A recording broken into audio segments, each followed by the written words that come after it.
మొత్తం దాని వాటిలో ఉన్న ప్రొడక్ట్స్తో నమ్మేస్తున్నామా లేకపోతే? లేదు, ప్రోడక్ట్స్ ఎక్కువేం లేవు. నేను లాస్ట్లో ఒక ఆఫర్ పెట్టిన 50% ఆఫ్ అని. ఆల్మోస్ట్ అయిపోయినాయి. అండ్ ఇది అమ్మేస్తలేను, క్లోజ్ చేస్తున్నా. ఈ పేరు మీద నడిపేయడానికి ఎవరికి అధికారం లేదు, వంశీ ఫార్మ్స్ అని. అది నా బ్రాండ్, నా ఓన్ బ్రాండ్. ఇది మొత్తానికి క్లోజ్ చేస్తున్నా అనమాట. ఏదైనా స్టార్ట్ చేయాలంటే ది ఎండ్, దీనికి చాప్టర్ ఎండ్ అయిపోయింది. మళ్ళీ రీస్టార్ట్ ఉండదు దీనికి. వంశీ ఫార్మ్స్ మళ్ళీ రాదు, మళ్ళీ ఉండదు. వంశీ ఫార్మ్స్ అనేది ఫౌండర్ వంశీ ఫార్మ్స్ కనుక్కున్నాడు. ఆ ఫౌండర్ చచ్చిపోలే కానీ వంశీ ఫార్మ్స్ చచ్చిపోయింది. సో దీనికి మళ్ళీ పుట్టుకుండదు. కెరోసిన్ పోసి అంటపెట్టేసినాం మనం, చెట్టు ఉంటుంది కదా అట్లా. దీనికి మళ్ళీ పుట్టుకనో మళ్ళీ అది పెరగడమో చెట్టులాగా ఉండదు. ఇట్స్ డెడ్ అంతే. అందుకే నాకు పరామర్శించిండ్రు ఫోన్ చేసి, అర్థం చేసుకున్న వాళ్ళు ఏడుస్తున్నారు ఫోన్లో. నాకు ఏడుపు వస్తలేదు. అది నేను పెయిన్ లేక కాదు, నాకు జనరల్గా కూడా ఏడుపు రాదు. రఘవరన్ బీటెక్లో వాళ్ళ అమ్మ చనిపోయిన తర్వాత వాడు ఎప్పుడో ఏడుస్తాడు చూడండి, అట్లా నేను ఎప్పుడో బర్స్ట్ అవుట్ అయినాక రిలీఫ్ వస్తుంది. నాకు ఇమ్మీడియట్గా రాదు. ఇప్పుడు కూడా ఏడవాలనే ఉంది, ఇంటర్వ్యూలో వ్యూస్ కూడా వస్తాయి కదా, అయితే కూడా ఏడుపు వస్తలేదు కానీ పెయిన్ ఉంది ఫుల్. సో మా మమ్మ అయితే చాలా నాన్ స్టాప్ ఏడ్చింది. మొన్న ఊర్లో ఉంది అక్క వాళ్ళ దగ్గర గుంటూరులో. చాలా బాధ అవుతుంది బెట, అమ్మమ్మ కూడా ఏడుస్తూనే ఉంది నైట్ అంతా. అది ఇది అంటే లైట్ తీసుకోండి, మీరు కూడా స్ట్రాంగ్ ఉంటుంది. అది వాళ్ళు మాకు చెప్పడం, మేము వాళ్ళకి చెప్పడం. ఫ్రెండ్స్, కొందరు రిలేటివ్స్ కాల్ చేసి ఒకరు చచ్చిపోతే ఎట్లా పరామర్శిస్తారో అట్లనే పరామర్శిస్తున్నారు. ఏం కాదు, స్ట్రాంగ్ ఉండు, ఇంకా చచ్చిపోతున్నట్టు మన ఫ్యామిలీలో అంటే నిజంగానే అది నా బేబీ అనుకోండి. మీకు లాస్ట్ టైం కూడా చెప్పిన, నా బేబీ లాగానే, అంటే రియల్ బేబీ లేదు కాబట్టి అదే నాకు ఇట్లా పిల్లలాగా అనిపిస్తుండే. చిన్నగా గ్రో అవుతున్నట్టు డైలీ చూసుకోవడం, అక్కడ ఒక ఎనర్జీ కూడా స్ప్రెడ్ అవుతుంది. నేను పోయి ఇక్కడ వీడియో అక్కడ వీడియో చేయడం వల్ల అది ప్లేస్ ని ఓన్ చేసుకున్నట్టు అనిపిస్తుంది అనమాట. సో ఎమోషనల్ కనెక్ట్ ఉంటుంది. వేరే ప్లేస్ లో ఏదైనా మంచి ప్లేస్ లో ఇది వెళ్తుంది అన్న దగ్గరికి వెళ్ళి షిఫ్ట్ చేసి అక్కడ ట్రై చేయాలనిపించలే? అంటే చేయలేము. వంశీ అంటే కల్తీ ప్రోడక్ట్స్ అమ్ముతాడు, వంశీ అంటే ఎక్కువ రేట్లు పెడతాడు. యాక్చువల్గా నేను వారధి ఫార్మ్స్ టైంలో కూడా నాకు ఒక వీడియో ఉంటుంది చూడండి. నా కాన్సెప్ట్ అంతా వేరుండే. Organic products at affordable prices ఉండే. ఆ చిన్న స్టోర్ సింపుల్ గా పెట్టుకొని దాంట్లో సింపుల్ ప్యాకేజింగ్ అంతా కొంచెం రేట్లు తక్కువ పెట్టి అట్లా ఇవ్వగలిగిన నేను. అప్పుడు కూడా 3-4 ఫార్మర్స్ దగ్గర తెచ్చి సేల్స్ కూడా తక్కువ ఉండే. తర్వాత ఇది బ్రాండ్ చాలా పెద్దగా అయిపోయింది వంశీ ఫార్మ్స్. అయింది కదా అని ఎక్కడి నుంచో బేగం బజార్ నుంచి తీసుకొచ్చి ఇవ్వలేదు. కానీ ఫార్మర్స్ అంతమంది లేరు కదా, ఫార్మర్స్ నుంచి ఎవరైతే తీసుకుంటున్నారో వాళ్ళ దగ్గర తీసుకోవడం వల్ల స్లైట్గా ప్రైస్ వేరియేషన్ వచ్చింది. సో గచ్చిబౌలి ఆ ఏరియాలో వాళ్ళకి చూసేది క్వాలిటీ అండ్ హెల్త్, డబ్బులు చూడరు. సో అట్లాంటి ప్లేస్లో అమ్మితే పోతుంది అనుకుంటే, లేదు నువ్వు మోసం చేస్తున్నావు, నువ్వు తక్కువ రేట్కి తెచ్చి ఎక్కువ అమ్ముతున్నావు అని స్ప్రెడ్ చేయడం వల్ల వాళ్ళకు కూడా ఒక చిన్న డౌట్ చాలు కదా, పొంతి ఇది మంచి లేదంట. ఒకవేళ హస్బెండ్ కొందామన్నా వైఫ్ వద్దంటది, వైఫ్ కొందామన్నా హస్బెండ్ వద్దంటాడు. సరే పోదాం పా ఇక కొందాము అని వస్తే లిఫ్ట్ ఉంటుంది ఆడ. అది పెద్ద స్టోర్ పెట్టిన రోజులు కూడా ఉంచలేనట్టున్నావుగా. ఏది ఇప్పుడు వంశీ ఫార్మ్స్ ఉంది, ఫస్ట్ ఓపెన్ అయింది May 31 ఓపెన్ చేసావు. జూన్ జూలై అది ఓపెన్ చేయడానికి ముందు నుంచి నువ్వు వీడియోలు చేసావు. నేను ఇది అవుతుంది, ఈ వర్క్ అవుతుంది, ఆ వర్క్ అవుతుంది. ఎన్ని నెలలు చేసావు మొత్తం? ఇది మార్చ్ లో స్టార్ట్ చేసిన. April May June July August September October November December 10 months లో. అంటే హాఫ్ మంత్స్ తయారు చేయడానికి అయింది, హాఫ్ మంత్స్ క్లోజ్ చేయడానికి అయింది. కానీ అది ఇంపాక్ట్ ఏమో 6 ఏళ్ళకి సరిపడా క్రియేట్ అయింది, ఇంకెక్కువనే అయింది. ఎందుకంటే ఎక్కడ పోయినా, మొన్న వేరే ప్లేసెస్కి పోతున్నా, ఎక్కడ ఏ ఊరికి పోయినా కూడా గుర్తుపట్టని వాళ్ళు లేరు. అది చర్చ అయింది లేండి, వంశీ ఫార్మ్స్ కరెక్టా, వంశీ చేసేది కరెక్టా. మొన్న మా మామ వాళ్ళు కూడా అంటున్నారు, ఆడపిల్లతో చేస్తే ఏమైతుంది అసలు, ఎవరికి ఏం ప్రాబ్లం అని మా మామ అంటున్నారు. అంటే తప్పేముంది, గర్ల్తో చేయరాదు అని ఇక్కడ రాజ్యాంగంలో రాసి ఉందా అసలు? ఎందుకు కాదు మరి ఆ అమ్మాయి ఎందుకు పగబట్టింది నీ మీద? దాని తర్వాత మళ్ళీ ఒక ఇంటర్వ్యూ కూడా పడినట్టుంది. ఎవరు ఇచ్చిండ్రు? ఇంకొక అమ్మాయి, ఏ అమ్మాయి? రిపోర్టర్, లైక్ ఆమె యాంకర్. పగేం పట్టలేదు ఇక, వాళ్ళకి ఏదో ఉంటది కదా, అంటే ఏదో ఒక వ్యూస్ కోసం. ఇష్యూ ఏం కాలేదు అసలు. అప్పుడు మనం మాట్లాడుకున్నదే, యాంకర్స్ ఎందుకు ఓవర్ ఎక్సైట్ అవుతున్నారు, వంశీ ఇట్లా తిరుగుతాడా, వంశీ ఇట్లనా అట్లనా అని ఎందుకు అంటున్నారు, వాళ్ళకి ఏమైనా చూసిండ్రా మన దగ్గర నుంచి, ఒకరు చెప్తే నమ్మేస్తారా అని. అట్లా అనేసరికి వాళ్ళకు మమ్మల్ని కూడా ఏదో అంటున్నారు అని వాళ్ళు ఇక మళ్ళీ ఇంటర్వ్యూలు చేసుకున్నారు అంతే. అర్పిత అనేది తీసుకుని రావడం జరిగింది రీసెంట్గా. ఆమె నేను అడిగా, లైక్ నేను పర్సనల్గా కూడా అడిగాను, ఆఫ్ కెమెరా అడిగా, ఆన్ కెమెరాలో కూడా అడిగాను. సేమ్ ఆన్సర్, కరెక్ట్గా ఉంటాడు వంశీ ఇది అది అని కరెక్ట్గా అని చెప్పింది. బట్ ఆమె ఇంకా ఎక్స్ప్లెనేషన్ కరెక్ట్గా ఇవ్వలేకపోయిందేమో. బట్ అంత కరెక్ట్గా చెప్తుంది, అంత బాగానే ఉంది. బాగానే ఉండే మా మధ్యలో, అసలు ఏ డిస్ప్యూట్ రాలే, ఏం రాలేదు. నేను ఒకరోజు డబ్బులు లేక చెప్పిన ఇది కూడా, అదే డబ్బులు లేవు అర్పిత, నీకు ఇయ్యలేను, ఆపేద్దాం వీడియోస్ అని ఇద్దరికి చెప్పిన, శ్రవంతికి అర్పితకు. అర్పిత సరే అన్నది. శ్రవంతి సరే లేట్గా ఇచ్చినా సరే నాకు కొంచెము టైం తీసుకొని ఇవ్వండి అన్నది. అందుకు ఇంకొన్ని వీడియోస్ చేయగలిగిన, టైం తీసుకొని ఇస్తాము అని ఉద్దర పెట్టిన తన దగ్గర.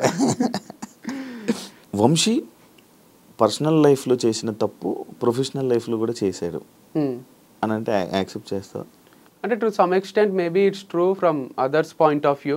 బట్ నేనైతే every day in day out పని తప్ప వేరే ధ్యాస లేకుండే నాకు. పని చేస్తూనే ఉన్నా, మీరు అబ్జర్వ్ చేస్తే కూడా ఒక్కరోజు కూడా వీడియో రాకుండా లేదు. అంత ఈజీ కాదు కంటెంట్ క్రియేట్ చేయడం. సో పర్సనల్ లైఫ్ లో కూడా నేను ఏ తప్పు చేయలేదు, స్ట్రాంగ్ గా నేను నమ్ముతాను, నాకు చుట్టూ ఉన్న వాళ్ళకి కూడా తెలుసు. అండ్ ఇది ఎట్లా జరుగుతుందంటే, నేను ఈ మధ్యన బిలీవ్ చేసేది అన్ని మన చేతిలో లేవు.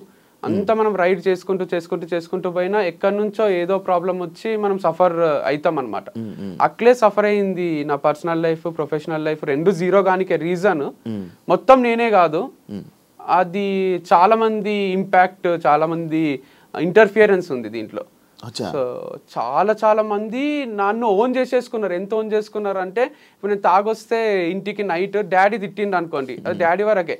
ఇప్పుడు నేను తాగేది, అమ్మాయితో తిరిగేది అంత డాడీ ఒక్కడే కాదు, నాకు మొత్తం లోకమంతా డాడీ అయిపోయింటారు. మొత్తం ఇంత మంది నా పైన ఎగబడి, నువ్వు ఇక్కడ చేస్తే కరెక్ట్, నువ్వు ఇది చెయ్యాలి అని ఒక టీచర్, ఒక ఫాదర్, ఒక పేరెంట్ లాగా, ఒక టీచర్ లాగా నన్ను ఇట్లా వేలు పెట్టి చూపిస్తున్నారు. ఎవ్వరికి ఏం ఎఫెక్ట్ అయితే లేదు, మళ్ళీ ఎఫెక్ట్ కాందే you have to travel in this way, this manner అని చెప్తున్నారు. సరే నాకు మంచినే ఉన్నా, నన్ను వదిలేసేయండి, నేను హ్యాపీగానే ఉన్నా, హ్యాపీనే పని చేసుకుంటున్నా అన్న.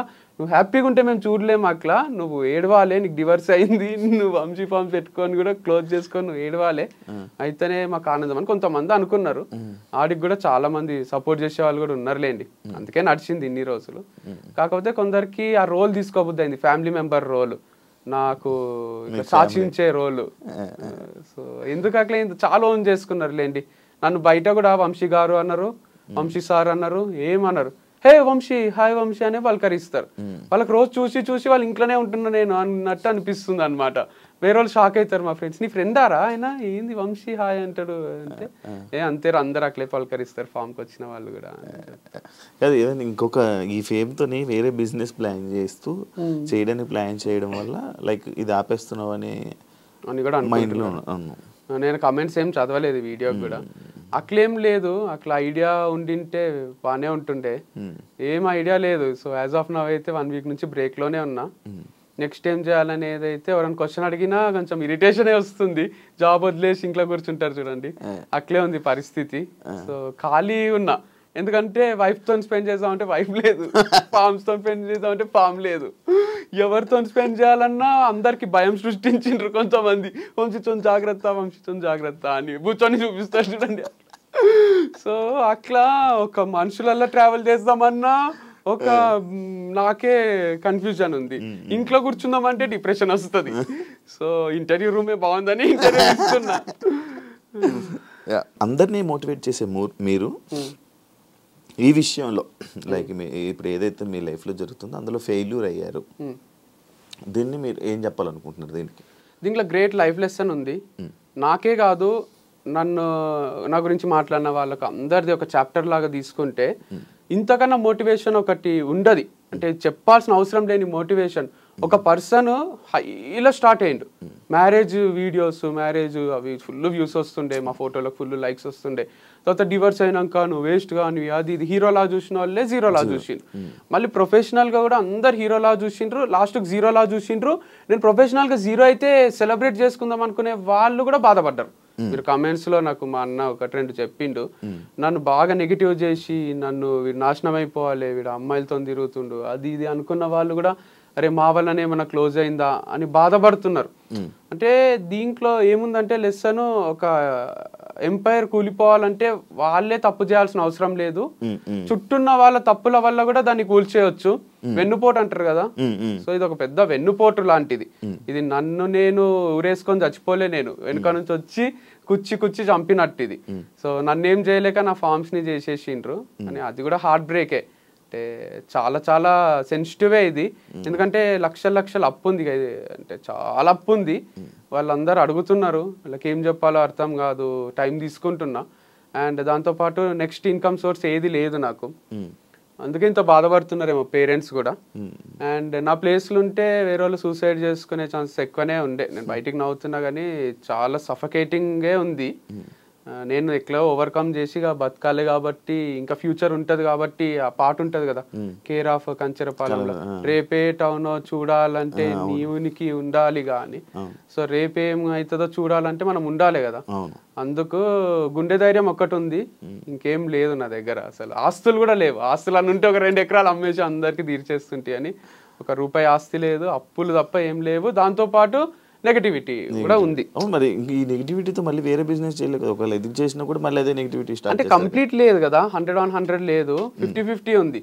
50 మెంబర్స్ వంశీ హైలైట్ అంటారు, 50 మెంబర్స్ వంశీ వేస్ట్ గాడు అంటారు. సేమ్ బిగ్ బాస్ లా దాంట్లో ఉంటుంది చూడండి, కొంచెం అట్లుంది. యునానిమస్ గా లేదు, కాకపోతే నేను అంత క్లాసులలో అక్కడ యునానిమస్ చూస్తుంటే 100 పిల్లలు ఉంటే 98 మంది సార్ హైలైట్ చెప్తాడని మంచి అట్లుంటుండే. కాదు, ఇప్పుడు నువ్వు ఏదైనా వేరే బిజినెస్ పెట్టావనుకో, మళ్ళీ ఇదే పోట్లు, ఇవే పాయింట్లు, ఇవే కామెంట్లు, ఇదే బ్యాడ్ చేస్తే ఏం చేస్తావు? అందుకే ఆలోచిస్తున్నా వెనకాలండి నడిపియాలా అని. నేను ఆన్ స్క్రీన్ రాకుండా దాచుకొని వెనకాల ముందు వేరే ఫేస్ ని పెట్టి వేరే హీరోనో హీరోయిన్ అట్లా చేయాలి. లేదా ఇదంతా వద్దు అనుకొని వేరే ఏదైనా జాబ్ చేయొచ్చు, లేదా ఇంకో వ్యవసాయం కనపడకుండా చేయొచ్చు. అంటే జాబ్ అంటే ఫ్లెక్సిబుల్ గా మనకు తగ్గట్టు ఏదన్నా నెలకు 5 లక్షలు ఇచ్చిండ్రు అనుకోండి, 8 గంటల జాబ్ ఉంది అనుకోండి, చేయగలను. అంటే అప్పులు తీర్చేంత వరకు చేసేస్తా. సో అది ఒక 2 years చేసి అప్పులన్నీ తీర్చి తర్వాత ఏదైనా స్టార్ట్ చేసుకుంటా. నెలకు 5 లక్షలు 2 years పని చేయాలి, అప్పుడు తీర్చదు అప్పు. అందుకంటే 60 లక్షలు దాంట్లో ఒక 10 లక్షలు నా ఖర్చులు పోయినా ₹1 కోటి అప్పు అనేది తీరిపోతుంది. ₹1 ఉంది అప్పు ఆల్మోస్ట్ ఉంది. సో 50 లక్షలు వరకు ఒక్క ఇన్వెస్టర్కే ఉంది, ఇంకా కూడా లక్షలు ఉన్నాయి వేరే వాళ్ళకు. బాగానే అయినాయి కానీ ఏమో దీనివల్ల ఏమైనా వచ్చే ఉన్నాయి ఇప్పుడు ఈ సేల్? ఏం లేవు, చిల్లర పైసలు రావడమే. ఓనర్ ఒకటి ఏమైనా అడ్వాన్స్ తిరిగిస్తే అది హెల్ప్ అవుతుంది. 6 నెలలు అడ్వాన్స్ ఉంది వాళ్ళ దగ్గర, 1 నెల నేను ఇయ్యలేదు, ఇంకో 5 నెలలు ఉంది. వాళ్ళు కూడా ఏమో అంటున్నారు, చూడాలి. మరి 5 నెలలు ఉన్నది అంటే నడిపించాల్సింది ఒక 5 నెలలు అలాగా. అట్లా ఒప్పుకుంటలేరు, ఇయ్యో నడిపియో అంటున్నారు. ఇప్పుడు మనం అమౌంట్ పే చేసి కరెంట్ మంత్ది కూడా నడిపియమంటున్నారు. 5 నెలలు ఉంది కానీ నడిపించుకుంటాము అంటే అట్లా ఒప్పుకుంటలేరు. మీ పేరెంట్స్ లైక్ డౌట్ జనరల్గా, లైక్ ఇప్పుడు మీ పర్సనల్ లైఫ్లోనే ఫెయిల్ అయ్యి మళ్ళీ ప్రొఫెషనల్ ఇలా ఫెయిల్ అయ్యి ఇలా మీ ఫ్యామిలీ మెంబర్స్ కానీ మీ పేరెంట్స్ కానీ ఏం రియాక్ట్ అవుతున్నారు, ఏమంటున్నారు అని? అంటే it's not over until it's over. వాళ్ళకు కూడా తెలుసు వంశీ చాలా strong character, hill bounce back strongly అని అందరూ నమ్ముతున్నారు, జనాలు కూడా నమ్ముతున్నారు. ఎందుకంటే ఒక చాప్టర్ ఎండ్ అయింది.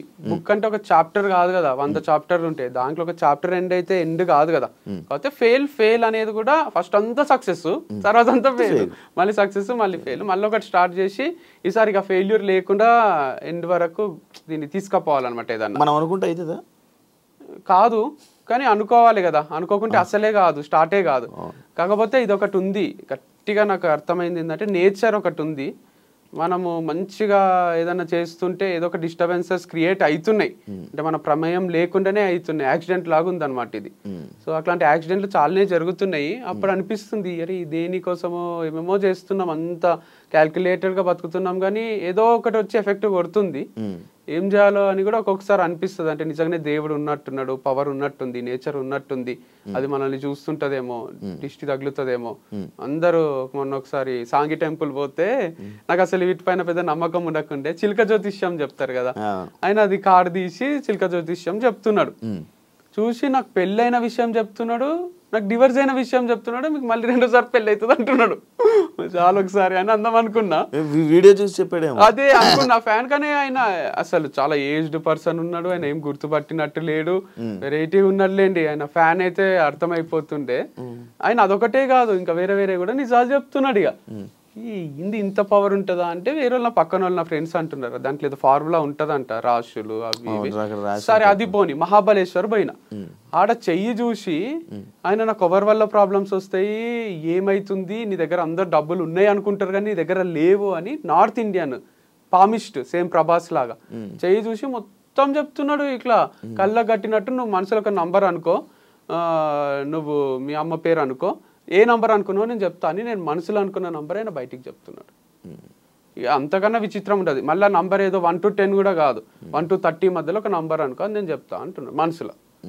లిప్ రీడింగ్ లేదు ఏం లేదు. అట్లాంటి ఒక 5-6 విషయాలు చెప్పిండు ఆయన.